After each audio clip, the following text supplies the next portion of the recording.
بسم الله الرحمن الرحيم. الحمد لله والصلاة والسلام على رسول الله وعلى آله وصحبه ومن والاه. خۆشەویستان، گۆڕ کە سەیرێکی بەڕووکەش، منزەرێکی ترسناک، وەکو پێغەمبەری خوا صلی الله عليه وسلم فەرمێ: ما رأيت منظرا إلا والقبر أفظع منه. کە عوسمانی کوڕی عەفان ذو النورین ڕیوایەتێکە فەرمێت هیچ منزەرێکم نەبینیوە لە گۆڕ ترسناکتر بێ. جا عوسمانێک بە دوو نورەوە لە تاریکایی و لە تەسکی گۆڕ ترسا بێ کە پێغەمبەری خوا فێری کردبێ ئەبێ ئێمەی داما و بڵێین چی؟ ئەبێ ئێمە کە قەبرەکەمان لەسەردا ئاخرێ و ئاخر شت کە ئەو بەردە ئەنرێتە سەرمان، ئاخر تروسکایی لەگەڵ دەرەوەی خۆمانە، ئاخر ڕووناکی ئەبڕێت، هیچ ڕووناکی و هیچ شەحنێک و هیچ لایتێک و هیچ مۆمێکمان پێ نییە. ئەبێ ئێمە بڵین چی؟ بەڵام ئەکرێ ئەم یەکانەی خۆمان وا دروستکەین، ئەم پرۆژەی خۆمان وا دروستکەین کە بەشێکی تایبەتی تیاوا بێ کە لەم گڕ و لەم ناڕەحەتی و لەم گڵ و لەم تاریکایە نەجاتمان بات لە ئێستاکەنەوە بە شێوەیەک نەخشەی بۆ بکێشین، بە شێوەیە کاری لەسەرکەین، بە شێوەیەک بەرهەمی تیا ئەنجام بین کە جیاواز بێ لەوەی کە هەیە. ئەتوانین، بەڵێ ئەتوانین، دەستمان کراوەیە، توانین بە کەیفی خۆمان لە ناو ئیشی لەسەرکەین بە پشتیوانی پەروەردگار هەتا ئەو کاتێک کە سەرمان دێ و یەکەکانمان تەسلیمەکرێ. چی بکەین بۆ ئەوەی کە ئەم شوێنە لە سژنێکەوە دەرکەین، بەڵکو خۆشمان کە لە سژنی دنیا دەرەچین، قەبر نەبێ بە سژنێکی تر و تیا بمێنینەوە، بەڵکو قەبر بێ بە شوێنێک کەیتر بای باڵی خۆمان بین و ئەو شوێنەی کە هەمانە جیاواز بێ لەوەی کە تیایا بووین. لەوانەیە ئەگە بەراوردکەین بڵین شوێنی نووسنەکەی ماڵەوەمان، ژووری نووسنەکەمان ئەو نەمەتر بۆ نەمەتر بوو، بەس شوێنی سیسەمەکە و تاقم و سیستەمەکەمان ماشەڵڵای لێ بێ ئابوو شێوەیە بوو. ئەچینە ناو ئەو قەبرەوە تەنها گڵ و خۆڵ و بەردێکە بینیت کە هیچ شتێکی تیانیە کە دڵی ئینسانی تیا خۆش بێ. بەڵام وانە هەر کاتێک لە ڕووەکەی ترەوە بیرمان لە قەبر کردەوە کە قەبر ئەکرێ بیکەین بە ماڵێکی خۆش، ماڵێکی ئابەدان، بەڵکو ژوورێکی VIP، بەڵکو بیکەین بە باخێک کە خەومان پێوە نەبینیوە لە دنیاە خاوەنی بین، زۆر جیاوازی دروست دەکات. ئەو شوێنەش خۆشە کە دڵ لێی خۆشە. هەر کاتێ ئینسان دڵی مرتاح بوو، پێم وایە ئەم هەنگاوانە زۆر بە جیاوازە بڕێ. ئەو کەسەی کە لە دنیاە بە بێدینی ئەژی، قەبر ئەبێ بە سژنێک و بە شوێنێکی لە جوڵە بڕی بۆی. بەڵام ئەو کەسەی کە بە ئیمانداری لە دنیا دەرەچێ، لە سژنی دنیا قوتارە بێت و ئەو کاتە خۆشی و ئەو کاتە بای باڵی خۆیات و ئەنجا ئەتوانێت بەناو مێرگ و بەناو باخەکانی بەهەشتا پیاسە بکات. پێغەمبەری خوا صلی الله عليه وسلم جارێکیان بە دیار قەبری ئەنساریەکەوە بوو کە قەبرەکەیان بۆ هەڵەکەن. پێغەمبەری خوا چوو بۆ سەر قەبرەکەی فەرموو: ئەم شوێنی قاچی تۆزێ بۆ فراوانکە، سەری بۆ فراوانکە. ئەفەرمێت: لەڕوب عیثق له فی الجەنە. لەوانەیە ئەم شوێنەی ئەم قەبرەی ریزە دارخورمایەکی تیابێ بۆ ئەو. سبحان الله، دارخورما و لە ناو قەبرە هەچەند سیرێکیت جێی نابێتەوە، بەڵام ئەکرێ لە قەبرا جێی نەبێتەوە. بەڵام لە عەقلی ئێمەیە کە پێغەمبەرێک ما ينطق عن الهوى جێ ئەبێتەوە، قەناعەتیشمان پێیەتی هەتا سەر ئێسخان کە ئەم قەبرە ئەکرێت باخێک بێ و گەورە بکرێ. چکە پێغەمبەری خوا صلی الله عليه وسلم فێرمانەکە فەرمێ: إن المؤمن في قبره لفي روضة خضراء ويرحب له قبره 70 ذراعا وينور له كالقمر ليلة البدر. فەرمێ ئینسانی مسلمان لە ناو گۆڕەکەیە، لە ناو باخێک و لە ناو مێرگێکی سەوزایە و قەبرەکەی بۆ فراوانەکرێ هەتا وەکو 70 دانە زیراع، یعنی 70 دانە باڵ. 70 باڵ چەندێکە لەسەری ئەم پەنجەیەوە هەتا وەکو ئەم ئانیشکە. ئەمە پێوترێ ذراع. ئەکرێت 40 مەتر بێ، لە هەندێک پێوانەیە ئەکرێت 52 مەتر بێ. یعنی بێنە بەرچاوی خۆت قەبرەکەت کە تۆ بۆ تەسکیە لە دەرەوە ئەیبینیت بە پشتیوانی پەروەردگار قەبری ئێمە و موسڵمانان و ئەوانەی کە ژویان لێمانە ئیستاکەنە هەموو قەبرەکانمان فراوانە بێ 40 مەتر ماشەڵڵا خۆ من لە دنیاە نەک ژوورەکەم ماڵەکەشم ئەوە نەبوو خەونیشم بۆ نابینی کە بم بە خاوەنی ئەرزێک ئەو نەمەتر بێ جا لەمە خۆشتریشتان پێ بڵێم خۆشەویستەکانم هەر 60 نەخێر هەر 70 باڵ نییە بەرکوە فەرمێ ثم يفسح له في قبره 70 ذراعا في 70 ثم ينور له فيه ئەفەرمێ باخەکەی ماڵەکەی قەبرەکەی بۆ ئەکرێ بە 70 باڵ یعنی 40 مەتر جا ئەمە ژوورە یان ئەسڵەن هۆڵی بۆنەکانە کە ئەو نەگەورە بێ هەمووشی پرسیارەکەی چییە؟ پرسیاری لێکن ئەو دوو مەلایکەتەکەیەن ئەڵێن ما كنت تقول في هذا الرجل چیەڵی بەرامبەر ئەو پیاوەی کە نێرابوو بۆتان ئەویش ئەڵێ عبد الله ورسوله أشهد أن لا إله إلا الله وأن محمدا عبده ورسوله ملائكة كان لن قد كنا نعلم أنك تقول هذا يما بيجوي كبين أما زانيت أما جوابك ثم يفسح له في قبره 70 ذراعا في 70 حفتاب الله بين برشاي خط انجا 70 ذراعا ويملأ عليه خضرا إلى يوم يبعثون إنجا پر أكري لصوزاي بوي أقل باخيكت هبه هموشي هر صوزاي به أما لدنيايا بپارنا كره قيمتكي طواونا به واتا قسكي إيما درچو أو يكي بروجي إيما بپشتيواني پروردگار لهمو بروجا كاني تبني رختره أقل صوزايك خواي قوره خوي داينا بيك ميرگي بيلا ميرگي كاني بهشت اینجا هەموو بەرووبوومەکەشی لە بەهەشتەوە هات بێ ئەرز و دەوروبەر و سەوزایی و ڕووناکیکەشی هیمانگ بێ بەقەدەر هیمانگ ئەمە لە شۆ دەسەکەوێ ئەمە بەچی ئەکڕێ ئەمە چپارەیەکی تیا سەرف کراوە ئەمە چ وەستایە کردوێتی بەپێی زانایی ئەو کەسەی کە ئەندازی بۆ میشە کێشاوە ئەزانی ئەکرێ ئەم باخە چەند جوان بێ و ئەم قەبرە چەند ڕازیان ڕابێتەوە نەک هەر ئەوەندە خۆشەویستەکەم کە خوای گەورە ئەم جارە خۆی تەدەخولەکە فەرمێ ئەن صەدەق عەبدی فەفریشوا له من الجنة وألبسوه من الجنة وافتحوا له بابا إلى الجنة فيأتيه من روحها وطيبها ويفسح له في قبره مد بصري الله أكبر ئەمەیان خۆشتر بوو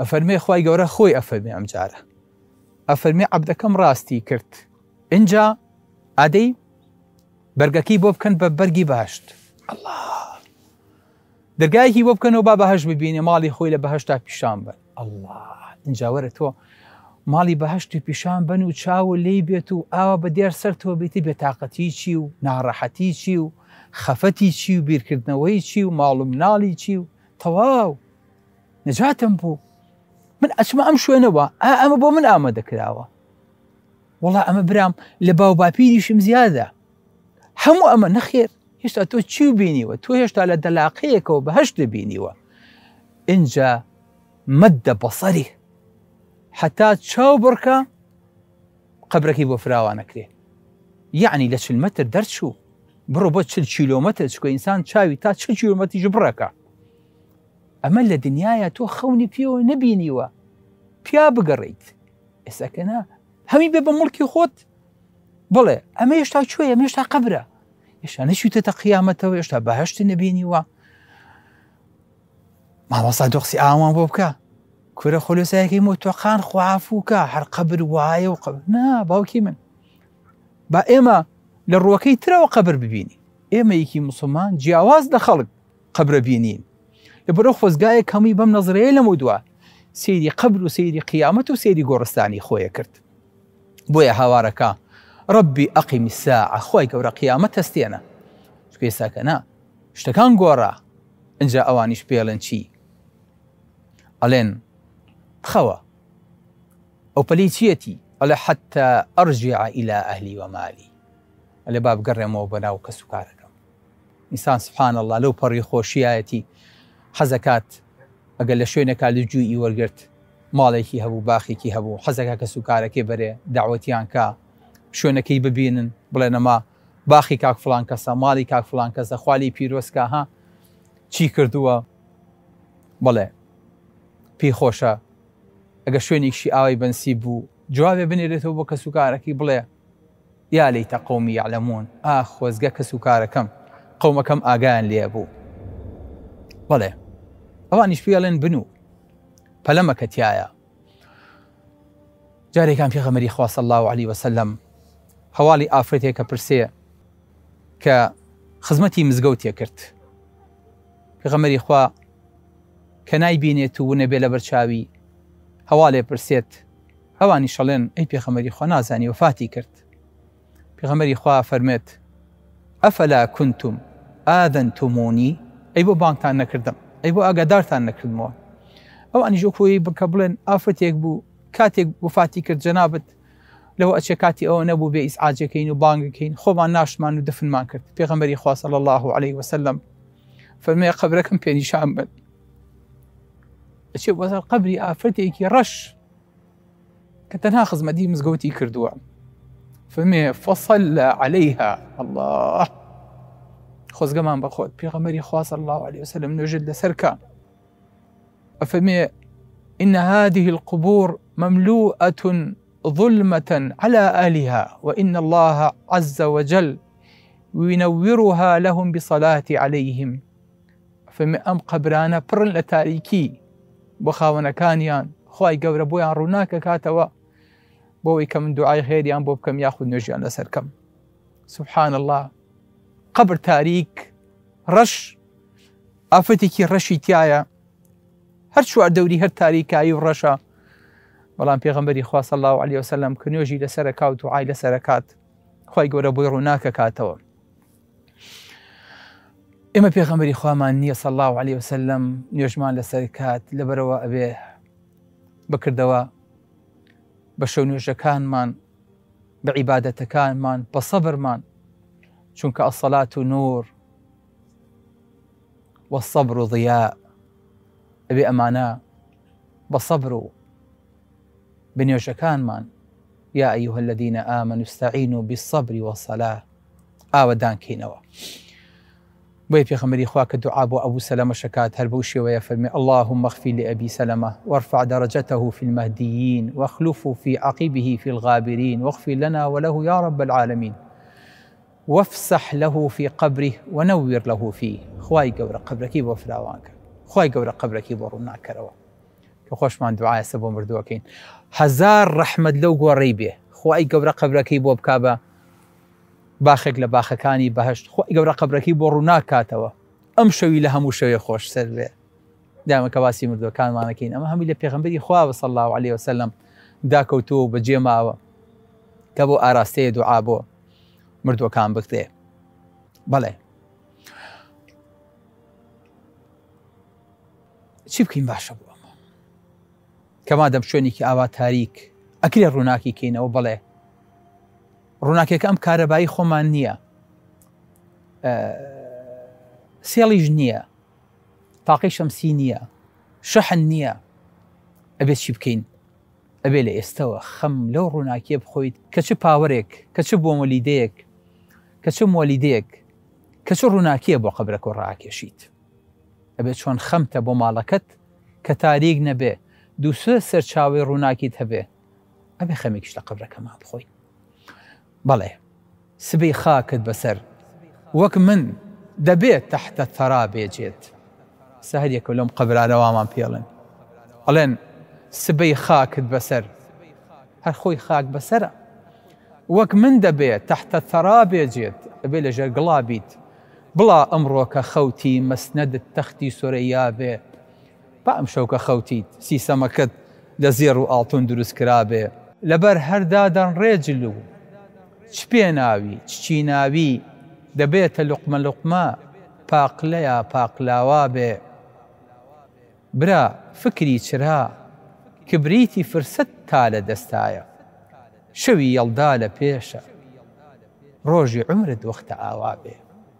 برام شەوێکی یەڵدای دوور و درێژ لە ناو گۆڕە بۆ چکە قەبر ڕۆژی تیان نییە هەمووی هەر شەوە، هەمووی هەر تاریکە. ئینسان هەست بە شەو ڕۆژەکەی ناکە، هەمووی بە یەک شێوە ئەگوزەرێ. کورد ئەڵێت چاو چاو نابینێ، بێنە بەر چاوی خۆت چاو کەرەوە لە گۆڕە. تروسکەیەک ڕووناکی تیانە بێت چاوت چیە بینێ؟ هیچ. تاریک لە ناو تاریکە، کوفنێکیشە بەسەرەوەیە، چێل و قەبر و بەرد و گڵ و هیچ ئومێدێک نییە هیچ ببینیت. کەواتە ئەمە شەوی یەڵدایە، ئەو شەوە درێژەیە کە لە زستانە ئینسانی بینێت و یادێکەنەوە ئەڵێن ئەم شەوی یەڵدایە. برا فکری چرا لەگەڵ خۆتا بەرە. کبریتی فرسەت وا لە دەستای ئەمڕۆ تۆ لە ژیانای هێشتا کبریتەکەت پێیە. شەوی یەڵدا لە پێشە، ڕۆژی عمرت وەختە ئاوا بێ کە ڕۆژ ئاوا بوو، خۆرنەما ڕووناکی نەما، ئەگەر زوو فریای چراکە نەکەویت و دای نەگیرسێنیت هەر لە تاریکاییە ئەمێنیتەوە. بەڵێ جا لە هەمووی خۆشتر خۆشەویستەکانم ئەم کەلیمەیە کە بۆتان باسکەم، مەلایکەتەکان کە پرسیار لە ئەم کەساکەن، ئەمیش لە پرسیارەکانە تەوا وەڵامیانەیاتەوە، لە ئیمتحانەکەیان سەرکەوتووە بێ، ئەوانیش پێڵێن نەم بخەوە. چی؟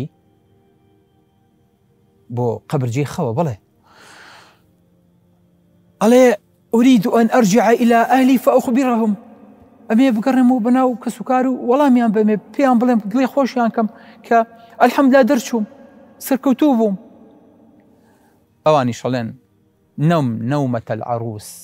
الله ئەڵێ بخەوە وەکو بووکو زاوایەک کە لا یوقظه إلا أحب الناس إليه، کە ئەوەی کە خەبەرێک کاتەوە لە هەموو کەسەکانی خۆشەویستترن، وەکو شەوی زاوایەتی، وەکو شەوی بووکێنی، وەکو شەوێک بە لیقای خۆشەویستەکە و بگەیت، وەکو شەوێک کە جلوبەرگی زاوایەتی و بووکێنیتان لە بەرکراوە و لەو پەڕی حولە و لەو پەڕی جوانیان ئەو هەموو خەڵکە بە دەوری ئێوەیە، ئاهەنگە ژێڕێ لە خۆشی ئێوە، هەمووی لە خزمەتی ئێوایە. عەرە بەڵێ نخدیمەک یۆم عیرسەک، ڕۆژی زاوایەتی خزمەتێکەین.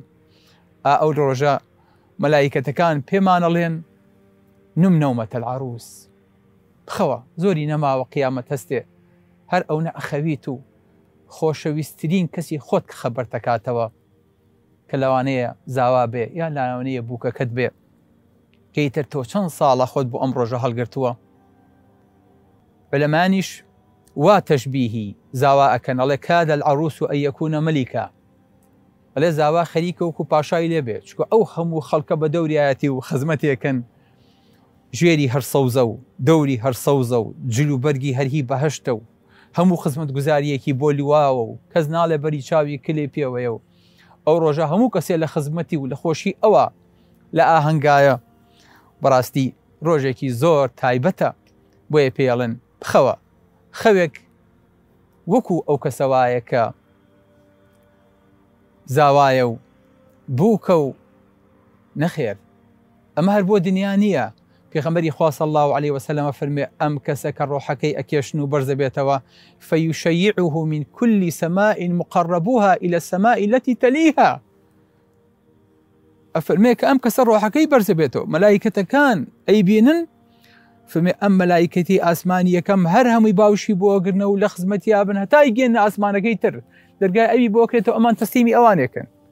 یعنی سبحان الله، مەطار بە مەطار، حدود بە حدود، مەلایکە بە دەوریایەتی هەتا وەکوی گەنە ئاسمانی حەوتم. یعنی هەر لەسەر ئەرزا نییە خزمەتەکرێت و لەسەر دەست ڕاگیرێت و بەرزەکرێتەوە، بەڵکو مەلایکەتەکانیش ئەوە دڵیان پێخۆشە کە فڵان کەس گەڕاوەتەوە بە ناویان، ئەو پیاوە بۆ کە لەسەر ئەرز ناسیویانە، لە ئاسمانیش هەر ناسراوە، کەسێکی غەریب نییە بەلایەنەوە، لەبەرەوە ئەمە دوو جار لە ئەرزا زاوایە، جارێکیش لە ئاسمانە.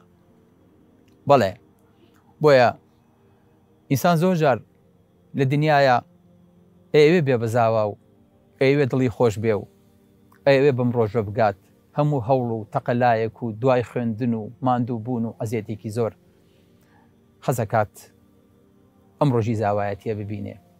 بەڵام ئینسانێکی ئیماندار لە قەبرا هەموو ڕۆژێکی هەرم ڕۆژەیە، بەڵام زاوایەتێکی بەچی بە حۆڕتین بەوانەی کە لەگەڵ دروستکراون نەخێر بەڵکو خێزان و ماڵێک و حاڵێکی پێدرێ لە بەهشت وەرحۆر العین مارە ئەکرێ لەبەرەوە دڵی بۆ ڕۆژە زۆر خۆشە کە ئەگەڕێتەوە بۆ لای خۆی گەورە هێشتا هیچی نەبینیوە بۆیە لەو قەبرەیە کە ئەخەوێت خەوێکی لێ ئەکەوێ ئەم خەوتان بینیوە قەت خەوتان بەم خەوە بینیوە نەخێر بەڵام ئینشاءڵڵای بین بە پشتیوانی پەروەردگار ئەم خەونە ڕۆژێکە بێ ئەبێ بەڕاستی و پێمانەڵێن نەوەتە العەریس بخەوە وەکو خەوی بووکو زاوایەک کە تەنها چاوەڕێیە خۆشەویستەکەی بە دەستێکی نەرم و ناسک خەبەری کاتەوە